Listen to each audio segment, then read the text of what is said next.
നമസ്കാരം. ദുബായിലെ global village വളരെ പ്രശസ്തമാണത്. ആ ഗ്ലോബൽ വില്ലേജിൽ ഒരു കേരള പെണ്ണ്, അവൾ മറ്റേ ഇങ്ങനെ കാണിച്ചുകൊണ്ട് സ്ലീവ്ലെസ് എന്നതിൻ്റെ പേര് റൗക്ക എന്നാണ് മലയാളത്തിൽ പേര്. റൗക്ക.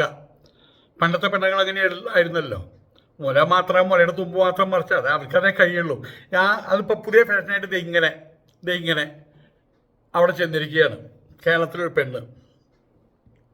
അവർ പറഞ്ഞു അത് പറ്റില്ലെന്ന് പറഞ്ഞു.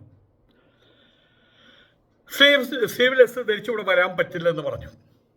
അപ്പോൾ അവൾ പറഞ്ഞതെന്താ അറിയാമോ? ഞാൻ കുട്ടിക്ക് മുലയൂട്ടുന്ന പെണ്ണാണ്, ആയതുകൊണ്ട് ഇടയ്ക്ക് ഇതിൻ്റെ ഉള്ളിൽ കൂടെ ഇങ്ങനെ വലിച്ചു ഇങ്ങനെ പുറത്തേക്ക് എടുക്കണം എന്ന് പറഞ്ഞു.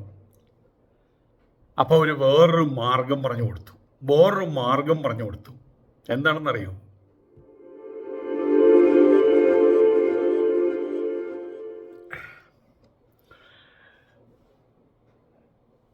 കുട്ടിക്ക് മുലയൂട്ടേണ്ടതുള്ളത് കൊണ്ട് സ്ലീവ്ലെസ് ധരിച്ച് കേരളത്തിലെ ഒരു സായിപ്പ്, ഒരു മദാമ്മ, കേരള മദാമ്മ ദുബായിലെത്തി. അവിടെ സ്ലീവ്ലെസ്സും ധരിച്ച് കിടന്ന് കറങ്ങാൻ തുടങ്ങി. പോലീസ് പിടിച്ചു. അവരുടെ പറഞ്ഞ് മേലെ ജാക്കറ്റ് ധരിക്കണം, ഇത് ദുബായിയാണ്, നിന്റെ നാടല്ലടി, ഇത് മുഴുവൻ പുറത്ത് കാണിച്ചു കിടക്കാമെന്ന് പറഞ്ഞു. അപ്പം അതിന് പറഞ്ഞത്, എൻ്റെ കയ്യിൽ കുട്ടിയെ കണ്ടില്ലേ നിങ്ങൾ? ആ കുട്ടിക്ക് ഞാൻ മുലയൂട്ടുന്നുണ്ട്, ആയതുകൊണ്ടാണ് ഈ ദ്വാരം ഇവിടെ ഇങ്ങനെ തുറന്നിട്ടിട്ടുള്ളത്. അത് നല്ലൊരു പരിപാടിയുണ്ട്. ഇങ്ങനെ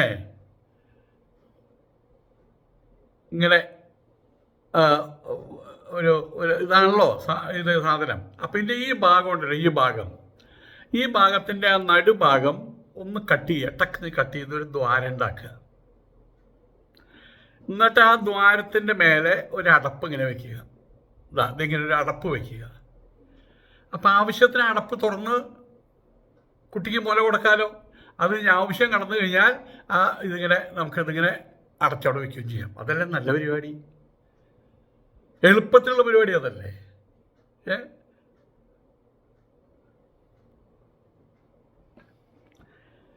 നാട്ടിലെന്തും കാണിക്കാം. ഈ കാര്യം ഞാൻ പെട്ടെന്ന് മനസ്സിലോർത്ത കാര്യം പറയുകയാണ്. നമ്മുടെ TV ചാനലിലെ പെണ്ണുങ്ങൾ വരെ ഇപ്പോൾ മദാമ വേഷം കെട്ടുകയാണ്. തുടകവസ്ഥ കാണിക്കുക, സ്ലീവ്ലെസ് ധരിച്ച് വരിക, അത്യാവശ്യം മാംസള ഭാഗങ്ങൾ പുറത്ത് കാണിക്കുക. പണ്ട് അങ്ങനെ ആയിരുന്നില്ല കേട്ടോ. ഇന്നിപ്പോൾ ഇത് തുടങ്ങിയിട്ടുണ്ട്. അതുകൊണ്ട് വാർത്ത കേൾക്കാൻ ചെന്നിരിക്കുന്ന പിള്ളേർ അവിടെ നിന്നിട്ട് വാർത്ത കേൾക്കാനില്ല, ഇവിടെ കാണാൻ. പല ചാനലുകൾ, ന്യൂസ് മലയാളം ചാനലിൽ ഒരു സേതു ലക്ഷ്മിയാണെന്ന് തോന്നിട്ട് വന്നിരുന്നു. അത് വന്ന സമയത്ത് എൻ്റെ അടുത്തിരിക്കുന്ന എൻ്റെ വീട്ടിൽ ആൾക്കാർ പറഞ്ഞു, ഈ കുട്ടി കുറച്ച് തറവാടി കുട്ടിയാണ് കേട്ടോ എന്ന്. ഒരു മാസം തറവാടിത്തരം, അത് കഴിഞ്ഞപ്പോൾ കുറുമ്പാടിത്തരം കാണിച്ചു തുടങ്ങി. ഒരേ ഭാഗം വെളിച്ചത്ത് കാണിക്കാൻ തുടങ്ങി. അതിൻ്റെ മുഖത്തുണ്ടായിരുന്ന സൗന്ദര്യം നഷ്ടപ്പെട്ടു പോയതായിട്ട് മറ്റുള്ളവരുടെ മനസ്സിൽ തോന്നി. കാരണം സ്വഭാവം മാറിയപ്പോൾ അങ്ങനെയാണല്ലോ. ചില ആളുകളുടെ അവരുടെ കഴിവിൻ്റെ പേരിൽ അതിൽ കൂടെ വിലയിരുത്തും, എന്നിട്ട് അതിൽ സൗന്ദര്യം കാണും. ഏതായാലും ദുബായ് ഗ്ലോബൽ വില്ലേജിൽ സ്ലീവ്ലെസ്സും ധരിച്ചെത്തിയിരിക്കുകയാണ്. കേരളത്തിലെ പ്രശസ്തിയാണിത്. മറ്റേ എൻ്റെ പേര് എന്ന് ഇവിടെ എഴുതിയിട്ടുണ്ടാവും. ഏതായാലും അതിനെതിരെ പറഞ്ഞു മുലയൂട്ടുന്ന അമ്മയാണ്, അതുകൊണ്ടാണ് ഈ മൂല ഇവിടെ ഇങ്ങനെ ഇട്ടുള്ളത്. അപ്പോൾ ഇതിൽ കൂടെ വലിച്ച് പുറത്തേക്ക് കയറ്റാലോ. ഇതൊക്കെ ആരോട് പറയുന്ന കാര്യങ്ങൾ? ഇവിടെ കേരളത്തിലെ അമ്മമാരുണ്ടായിരുന്നില്ലേ? അവർ ബ്രേസിയർ അതിൻ്റെ മേലെ ബ്ലൗസ് ഇട്ടിരുന്നില്ലേ? ആവശ്യത്തിനുള്ള ഭാഗങ്ങളല്ലേ അവർ പുറത്ത് കാണിച്ചിരുന്നുള്ളൂ. അവർക്കൊരു എക്സിബിഷൻ പോലെ മറ്റുള്ളവരെ ലഹരി പിടിപ്പിക്കുക, ഇതൊക്കെ തറവാടിത്തമല്ല, വാസ്തവത്തിൽ കുറുമ്പാടിത്തം എന്നാണ് പറയുക ഞങ്ങൾ. തറവാടെന്നും കുറുമ്പാടെന്ന് പറയും. അത് രണ്ടാമത്തെ സെഷനിൽ പെട്ടതാണ് ഇത് കാണിച്ചു നടക്കൽ. അതിപ്പോൾ കേരളത്തിൽ അധികരിച്ചു വന്നിരിക്കുകയാണ്. കേരളത്തിലെ ചാനലുകളുടെ കാര്യം ഞാൻ പറഞ്ഞു, തമിഴ്നാട് ചാനൽ എടുത്ത് നോക്കുക, അവിടെ സമ്മതിക്കില്ല അവർ. കേരള ചാനലുകളിൽ ഇടുന്ന വേഷം തമിഴ്നാട്ടിലാണെങ്കിൽ അവർ പറയും അരുത് എന്ന് പറയുക തന്നെ ചെയ്യും. അവരവർ വീടിനകത്ത് അവരെ ഭർത്താവുമായിട്ട് കൂടി കിടക്കുന്ന സമയത്ത് പാൻറ്റും ഷർട്ടും ജീൻസും മറ്റേ സ്വെറ്ററും എന്താ കോട്ടും എന്ന് പറഞ്ഞാൽ ആരും പറയുന്നില്ലല്ലോ, 3 പീസ് ഷർട്ടെന്ന് പറയുന്നില്ലല്ലോ. അവിടെ എല്ലാം വലിച്ചു ഊരി കിടന്നോട്ടെ. പക്ഷെ നാട്ടുകാരുടെ മുമ്പിൽ വരുമ്പോൾ എന്തു ചെയ്യണം? ചില മര്യാദകൾ കാണിക്കണം. ആവശ്യമായിട്ടുള്ള മര്യാദകൾ കാണിക്കണം. അതിൻ്റെ പേരാ മര്യാദ. പക്ഷെ അതങ്ങനെ കാണിക്കണമെങ്കിൽ പോലീസ് പറഞ്ഞിട്ട് കാണിക്കേണ്ട ഗതികേട് വരുന്നത് എന്തുകൊണ്ടാണ്? തന്തയും തള്ളയും പറയാത്തതുകൊണ്ട്,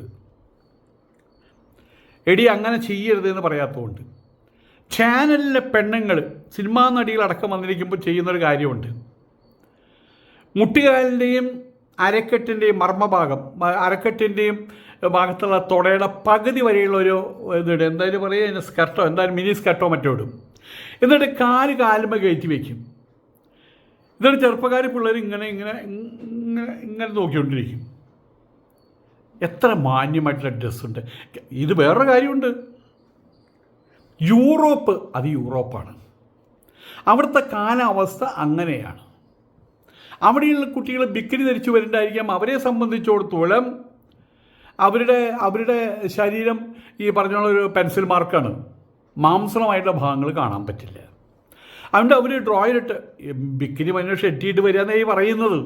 ബിക്കിനി മഞ്ഞാൽ ഷെഡിയിട്ട് ഒന്ന് കുളിക്കുമ്പോൾ നമ്മൾ ഷെഡിക്ക് ബിക്കിനി എന്ന് പറയാം, അത്ര മാത്രം. പക്ഷേ ഇവിടുത്തെ മലയാളി സ്ത്രീകളുടെ സ്ഥിതി അതല്ല. മാംസള ഭാഗങ്ങൾ വേണ്ടത്രയുണ്ട്.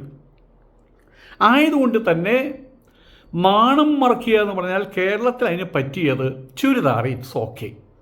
പക്ഷെ leggings it is not okay. Leggings ധരിക്കുന്ന പല പെണ്ണുങ്ങളും അവരുടെ ശരീരത്തിൻ്റെ നിറമുള്ള ലെഗിൻസ് ധരിക്കും. പോകുന്ന സമയത്ത് നമ്മൾ പെട്ടെന്ന് നമ്മൾ നോക്കുന്നത് എന്താ അറിയാമോ? ആ ടോപ്പ് മാത്രമുണ്ട്, അടിയിലൊന്നുമില്ല. ഇനി വേറെ രസം കൂടിയുണ്ട്.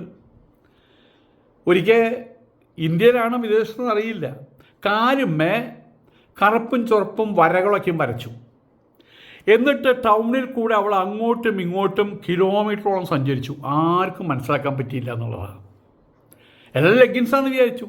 സംഭവം എന്താ? ടോപ്പ് മാത്രമേ ഇട്ടിട്ടുള്ളൂ, അടിയിലൊന്നും ഇട്ടിട്ടില്ല, ഷെഡ്യൂൾ ഇട്ടിട്ടില്ല, ലെഗിൻസും ഇട്ടിട്ടില്ല. അതുപോലും ചെയ്യാവുന്നൊരു സാഹചര്യം അവിടെയുള്ളത് അർത്ഥം. അതിന് ഇത്ര മാത്രമേ ഉള്ളൂ. വീട്ടിൽ നിന്നല്ല അവർ പുറപ്പെടുന്നത്, വീട്ടിലേക്കല്ല അവർ തിരിച്ചെത്തുന്നത്. ഈ പുറപ്പെടലും തിരിച്ചെത്തലും അതിന് ചില സങ്കേതങ്ങളുണ്ട്. അച്ഛനിൽ നിന്ന് ഏറ്റുവാങ്ങുന്ന ബീജം അത് വളർന്ന് അമ്മയുടെ യോനിയിലൂടെ പുറത്തേക്ക് വരുന്നു. അതിനുശേഷം അവരുടെ താരാട്ടുപാട്ട് കേട്ട് വളരുന്നു. സ്കൂൾ ടീച്ചർമാരുടെ ശിക്ഷണത്തിൽ വളരുന്നു. അതിൻ്റെ കൂട്ടത്തിൽ നാട്ടും പുറത്തെ കാരണവന്മാർ മോളെ എവിടത്തെയാ എന്ന് ചോദിക്കുമ്പോൾ ഒരു ഉത്തരം പറയുന്നു. അങ്ങനെ വളരുന്ന ആൾക്കാരും ഈ തേവിടിത്തരം കാണിക്കില്ല. അവരോടൊരു പോലീസോ, ഒരു ദുബായ് പോലീസും ഒരു അമേരിക്കൻ പോലീസും പറയേണ്ട ആവശ്യമില്ല. ദേ ഇങ്ങനെ നടക്കരുത് എന്ന് പറയേണ്ട ആവശ്യമില്ല. അങ്ങനെ ആവശ്യമില്ല. കാരണം എന്താണ്? ആയതുകൊണ്ട് തന്നെ ദുബായ് പോലീസ് പറയുന്നുണ്ടെങ്കിൽ അത് ഈ വേഷം ധരിക്കരുതെന്ന് പറഞ്ഞ് ഇവളോടല്ല പറഞ്ഞിട്ടുള്ളത്. അത് പറഞ്ഞ് ഇവിടെ തന്തയോടും തള്ളയോടാണ് പറഞ്ഞിട്ടുള്ളത്. പക്ഷെ അവർക്കിവിടെ കേരളത്തിലേക്ക് വരാൻ പറ്റില്ലല്ലോ. അതുകൊണ്ട് ഇവളോട് പറഞ്ഞു ഇത് കാണിക്കരുത് എന്ന്. നിയമങ്ങൾ പാലിക്കാതെ അധികൃതരോട് പുച്ഛത്തിൽ പെരുമാറുന്ന ദുബായിയാണ് കേട്ടോ സ്ഥലം. പിന്നെ ആകെ മൊത്തം ടോട്ടലായിട്ടൊരു പിടിപാടുള്ളത്. ഒരു പ്രശ്നം ഉണ്ടാകുമ്പോൾ അയ്യോ നിലവിളിച്ചാൽ ഒരാളോട് ഓടിയെത്തും യൂസഫ് അലി സാഹിബ്. ഞാനൊരിക്കൽ ദുബായിൽ പോയ സമയത്ത് എൻ്റെ ഈ കടുത്ത വസ്ത്രങ്ങൾക്ക് പകരം വളരെ ലൈറ്റായിട്ടുള്ളൊരു വസ്ത്രം, തലയിൽ കെട്ടുണ്ടായിരുന്നില്ല, ഒരു ഹാറ്റ് മാത്രം ഉണ്ടായിരുന്നു. അന്ന് അദ്ദേഹം പറഞ്ഞു, എന്തെങ്ങനെ ആ ആ ആ ഡ്രസ് കോഡ് തന്നെ വേണം. അപ്പം ഞാൻ പറഞ്ഞു, ഒന്നാമത് എനിക്ക് 100 കിലോ തൂക്കമുണ്ട്, പിന്നെ അന്ന് ഇതിനേക്കാൾ വലിയ താടിയാണ്. അതിൻ്റെ ഇടയിൽ ഇങ്ങനത്തെ വേഷം കൂടി ആയിക്കഴിഞ്ഞാൽ ആൾക്കാർ അനാവശ്യമായിട്ട് ശ്രദ്ധിക്കും. ഞാൻ അവരെ ശ്രദ്ധിക്കാൻ വേണ്ടിയിട്ടാണെന്ന് അവർക്ക് തോന്നിയാലോ, ചിലപ്പോൾ വല്ല പ്രശ്നം ഉണ്ടായാലോ, ഇതെന്താ നിങ്ങൾ വല്ല ചോദ്യം ചെയ്തിട്ടുണ്ടായോ, പറഞ്ഞു ചോദ്യം ചെയ്താലേ എൻ്റെ പേര് പറഞ്ഞാൽ മതി. ശരിയാണത്.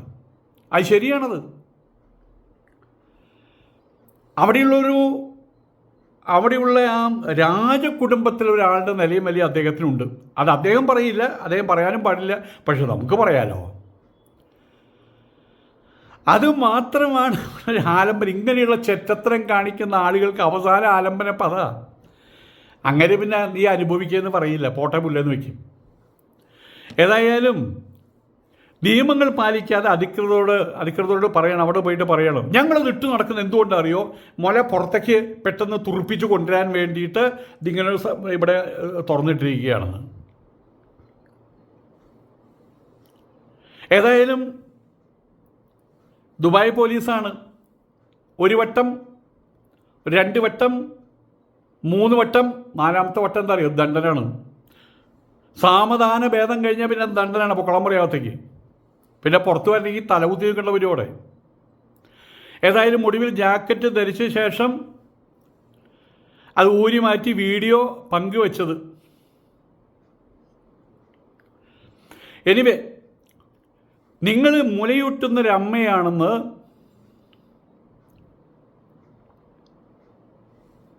നിങ്ങളുടെ സ്വകാര്യമായിട്ടുള്ള കാര്യമാണ്. അത് മുൻനിർത്തി മറ്റൊരു രാജ്യം, പ്രത്യേകിച്ചും അറേബ്യൻ രാജ്യങ്ങൾ, അവരുടെ നിയമങ്ങൾക്ക് മുമ്പിൽ നിങ്ങൾ അതിനെ പൊളിച്ചെഴുതാൻ നിങ്ങളാരാ വിപ്ലവകാരിയോ? മാറ്റുവിൻ ചട്ടങ്ങളെന്ന് പറയാൻ നിങ്ങളാരാ കുമാരനാശാൻ്റെ മോളോ? പൊതുസ്ഥലങ്ങളിൽ മാന്യമായിട്ടുള്ള വസ്ത്രധാരണം വേണമെന്ന് നിയമങ്ങൾ കൂടി സുശക്തമാണിപ്പോൾ അവിടെ. കാരണം ഒരുപാട് വിദേശികൾ പണ്ടത്തെ പോലെയല്ല വരുന്നുണ്ട്. അത് ആരാണെങ്കിലും, ഏത് വിദേശത്ത് വരുന്ന ആൾക്കാരാണെങ്കിലും അത് അനുസരിക്കാൻ ബാധ്യസ്ഥരാണ്. അത് അവരുടെ നിയമമാണ്, അനുസരിച്ചേ മതിയാകൂ, അല്ലെങ്കിൽ അവർ പിടിച്ച് പുറത്തേക്കിടും. ഇവിടെ സ്വന്തം നാട്ടിൽ കുറേ നിയമങ്ങളുണ്ട്. അതുകൊണ്ടാണല്ലോ ഈ സ്വന്തം നാട്ടിലെ നിയമങ്ങളിപ്പോൾ ജനാധിപത്യം, അവിടെ ജനങ്ങൾക്ക് മാത്രമേ ആധിപത്യമുള്ളൂ. ഭരണകൂടങ്ങൾക്ക് അതിനെ നിയന്ത്രിക്കുന്നവർക്ക് ആധിപത്യം ഇല്ലാന്നായിട്ടുണ്ട്. വാസ്തവത്തിൽ ഭരിക്കേണ്ടവർ ഭരിക്കപ്പെടുന്നവരായിട്ട് മാറിയിരിക്കുകയാണ് ഇപ്പോൾ കേരളത്തിൽ. അത് democracy it's okay, but it should be control democracy. അതാണ് വേണ്ടത്. ഒരു കൺട്രോളിൽ പിന്നെ അതിൻ്റെ അർത്ഥം എന്താ ഉള്ളത്? പിന്നെ ഇതിൻ്റെ ഭരണകൂടം അരാജകത്വമല്ലേ? പിന്നെ എൻ്റെ സ്വന്തം നാട്ടിലെ നിയമങ്ങളുടെ പുച്ഛമാണ്, അവഗണനയാണ്. അത് വെച്ച് അന്യനാട്ടിൽ പോയിട്ട് അതും ഇതും പുറത്ത് കാണിച്ച് നടന്നു കഴിഞ്ഞാലുണ്ടല്ലോ, തിരിച്ചു വരാൻ കുറച്ച് സമയം പിടിക്കും, അത്രയേ ഉള്ളൂ. പൊരുത്തി അവിടെ കിടക്കണമില്ലേ വർഷത്രയായി. നാളെ തൂക്കിയോലും, മറ്റന്നാൾ തൂക്കിയോലും, 4ാം തൂക്കിയോലും, തൂക്കിയോലും വേണ്ടെന്ന് വെച്ചു, വിടുമെന്നായി, വീണ്ടും തൂക്കിയോലുന്നായി. ആലോചിച്ച് നോക്കൂ, തൂക്കി കൊന്നാൽ ഇത്രയും വിഷമമില്ല. ഇത് തീ നിന്നു കഴിയുന്നൊരവസ്ഥയല്ലേ? കേരളത്തിലെ ജയിലുകളുടെ സ്ഥിതി എന്താ? അത്യാവശ്യം സുഖവാസ സ്ഥലമാണ് കേരളത്തിലെ ജയിലുകൾ, പ്രത്യേകിച്ചും തൃശ്ശൂർ സെൻട്രൽ ജയിൽ. ഒരു വില്ലേജ് മുതൽ വേറെ വില്ലേജ് വരെ നിരന്ന് കിടക്കുകയാണ്.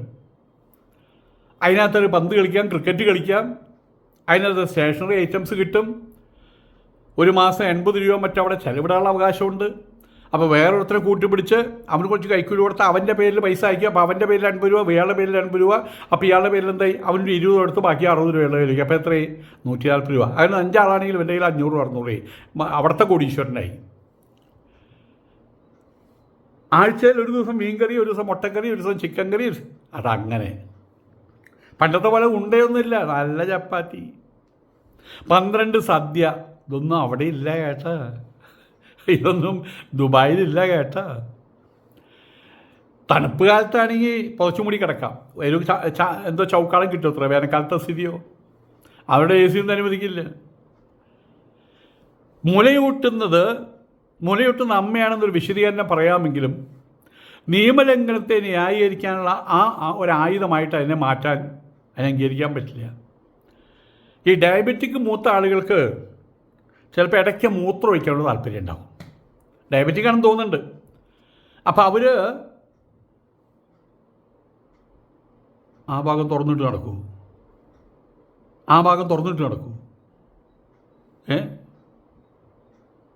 ഇനി മുലയൂട്ടുകയാണെങ്കിൽ തന്നെ റോട്ടിൽ വെച്ചിട്ടാണോ മുലയൂട്ടുക? അത് വീട്ടിൽ വെച്ചിട്ടല്ലേ മുലയൂട്ടുക?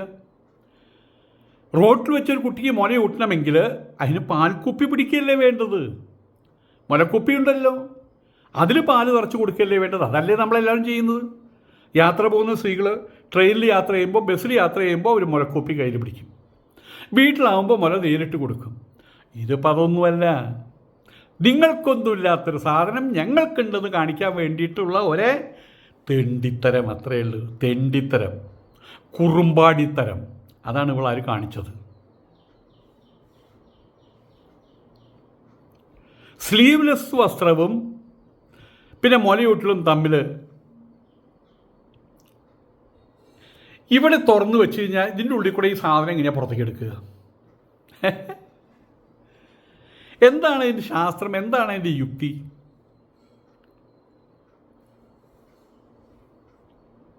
ഒന്നുമില്ല.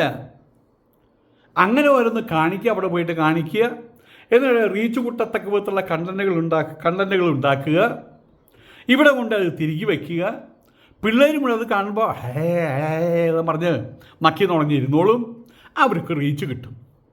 പിന്നെ നഷ്ടപ്പെടുന്നത് ചില മാന്യന്മാരുടെ മുൻപിൽ അവരുടെ മാന്യതയാണെങ്കിൽ ആ മാന്യത വഴിക്ക് പോട്ടെ. നാണം കെട്ടും പണം നേടിക്കൊണ്ടാൽ ആ നാണക്കേട് ആ പണം തീർത്തുകൊള്ളും എന്നാണല്ലോ പഴഞ്ചൊല്ല്. അത് കൃത്യമായിട്ട് മനസ്സിലാക്കി വെച്ച ശവങ്ങളാണ് വിറ്റകൾ. ആ കുടുംബം മുഴുവൻ അങ്ങനെയാണ്. എന്തായാലും പോകുന്നവർ സൂക്ഷിച്ചാൽ നല്ലത്. പണ്ടത്തെ പോലെയല്ല, കുറേ ലിബറൽ നയങ്ങളാണ്, മര്യാദകളുണ്ട്. ഞാനവിടെ ആദ്യം ചെന്ന സമയത്ത് അന്നവിടെ കൊറോണയുണ്ട്. അപ്പോൾ ഈ മുഖംമൂടി ഉണ്ടല്ലോ, മറ്റേ നമ്മളുടെ ഇതുണ്ടല്ലോ, എന്താ പറയുക, മാസ്ക്. ആ മാസ്ക് ഞാൻ വെച്ചിട്ടുള്ളത്, ഞാനിതിങ്ങനെ വെറുതെ വെച്ച് ചിലപ്പോൾ ഇങ്ങനെയും വയ്ക്കും, ഇതിങ്ങനെ വെറുതെ കാണിച്ചു കിടക്കും. അപ്പോൾ ഒരു പോലീസ് ജീപ്പോടെ വന്നു, പച്ച നിറത്തിൽ, പച്ച അമ്പളം വന്നിട്ട് ഞാനവിടെ ഇങ്ങനെ നിൽക്കുന്നുണ്ട്. മാസ്ക് ഇവിടെയാണ് ഇരിക്കുന്നത്, ഇവിടെ ഇല്ല ഇരിക്കുന്നത്. അപ്പോൾ ആൾ ഇങ്ങനെ ഇരിക്കുന്നുണ്ട്. അസ്സലാമു അലൈക്കും എന്നൊക്കെ അവർ പറയുന്നുണ്ട്. അപ്പോൾ ഞാനിങ്ങനെ നിൽക്കുന്നുണ്ട്. അവരെന്താ പറഞ്ഞത് എനിക്കറിയില്ലല്ലോ. അപ്പോൾ എനിക്കൊരു സംശയം, എന്നെ നോക്കിയിട്ടാണ് എൻ്റെ പുറകിലുള്ള അറിയില്ലോ. അവസാനം ഏതോ മലയാളി എന്ന് പറയുക, സ്വാമി ഇതേ സ്വാമിയെ നോക്കിയിട്ടാണ് പറയണത്. അപ്പോൾ എന്താ സ്വാമി ഇത്? അപ്പോൾ അവരിങ്ങനെ പറയുന്നുണ്ട്, ഇങ്ങനെ കാണിക്കുന്നുണ്ട്, ഇങ്ങനെ അപ്പോൾ ഈ പൊട്ടന് മനസ്സിലാവണില്ല. അവസാനം അയാൾ എൻ്റെ ഇതിങ്ങനെ സ്വാമി അപ്പോൾ അങ്ങനെ അങ്ങോട്ട് പോയി, സലാം എന്ന് പറഞ്ഞാൽ അവരങ്ങോട്ട് പോയി. അപ്പോൾ അവർക്കൊരു കാര്യം മനസ്സിലായി, എൻ്റെ ഈ വേഷവിധാനം കണ്ടപ്പോൾ മനസ്സിലായി ഇയാൾ പുതിയ ചരക്കാണെന്ന് മനസ്സിലായി, ഇവർക്കൊന്നും അറിയില്ലെന്ന് മനസ്സിലായി. അതല്ലെങ്കിൽ അവിടുത്തെ പിഴശിക്ഷ അന്ന് എത്ര അറിയാം? 3000 ദിറമാണ്. 3000 ദിറം, 60,000 രൂപ. എന്തോ ഭാഗ്യത്തിന് അവരുടെ ഹ്യൂമാനിറ്റി ഉണർന്ന് അവർ പറഞ്ഞു, അതൊന്ന് കയറ്റി വെച്ച് കൊടുക്ക്, അത് ഇന്നലെ വന്ന് കയറിയ പൊട്ടനാൻ തോന്നുന്നുണ്ടെന്ന്. അപ്പം പറഞ്ഞു വരുന്നത്, അവർ കുറേ മര്യാദകൾ പാലിക്കും, പക്ഷെ അവസാനം ചിലപ്പോൾ പിടിച്ച് തൂക്കിയെടുത്ത് അകത്തേക്കിടും. ഇങ്ങനെ പോകുന്ന ആൾക്കാർ കേരളത്തിൽ കാണിക്കുന്ന പോലെ മുൻഭാഗവും പിൻഭാഗവും കാണിച്ച് നടന്ന് അവിടെയുള്ള അറബികളെ അല്ലെങ്കിൽ അവിടെയുള്ള വിദേശികളെ ഹരം പിടിപ്പിക്കാം എന്നാണ് വിചാരിക്കുന്നതെങ്കിൽ മനസ്സിലാക്കിക്കൊള്ളുക. അവിടെ നല്ല റഷ്യക്കാരി പെൺപിള്ളേരേക്കും വരുന്നുണ്ട്, നല്ല ആപ്പിളിൻ്റെ നിറമുള്ള ഫിലിപ്പൈനി പെണ്ണുങ്ങൾ വരുന്നുണ്ട്. നിന്നെയൊന്നും അവർക്ക് വേണ്ടടി. നമസ്കാരം.